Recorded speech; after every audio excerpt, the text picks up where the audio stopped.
If you've been around the game for a while, then chances are you may know a bit about Geometry Dash's history.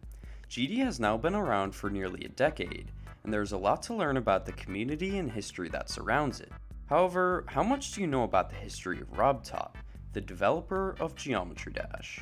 Although the history of Geometry Dash is fairly well explored, what many players don't know is that RobTop actually developed several games before creating what would become his most popular. So what are these games, and how do they compare to Rob's magnum opus? Join me as I take a look at these games of RobTop's past, and challenge your knowledge.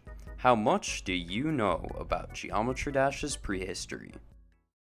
Before we take a look at RobTop's first games, we need to go all the way back to the beginning, specifically February 23rd, 1987. A lot happened in the 1980s, from bad hairstyles to bad presidents to the fall of the Berlin Wall in 1989. But the most important event to our storyline came early in 1987, with the birth of Robert Nicholas Christian Topala, also known by his alias, RobTop. However, considering Rob's young age and the undeveloped state of the internet at that time, our story would have many years to wait until it could begin. Sometime later, a young RobTop went to school for civil engineering, something that isn't commonly associated with RobTop today. Ironically enough, this is where our story would begin, not in school for computer science or game design, but instead infrastructural design.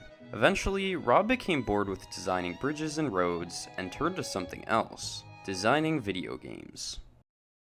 In 2010, RobTop took his first step into game design. His first game, released on June 6th, was a AAA game called Bounce Ball Thingy. Okay, so it wasn't anything super crazy. Published on Newgrounds, the website RobTop would go on to use as a song base for Geometry Dash, Bounce Ball Thingy was a very simple game that consisted of, you guessed it, a bouncing ball. Using simple WASD or arrow controls, the player progresses upwards until they get to the goal, a house. It feels kind of similar to the popular mobile game Doodle Jump, and although it is quite simple and brief, it was really quite a good start in terms of game design, and was honestly more difficult than I expected.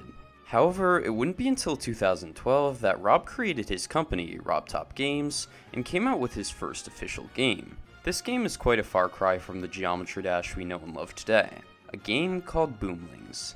What I can only describe as what feels like a mixture between Candy Crush and Flow Free, Boomlings is a game in which the player must match up and destroy groups of boomlings, small cubes which can be moved throughout the board.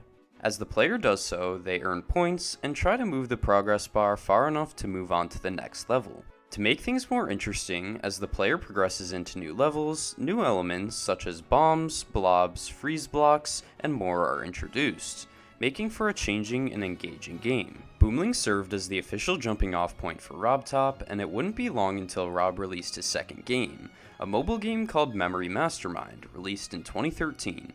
As one may expect, Memory Mastermind requires the player to remember the location and/or color of a pattern of dots laid out on a grid.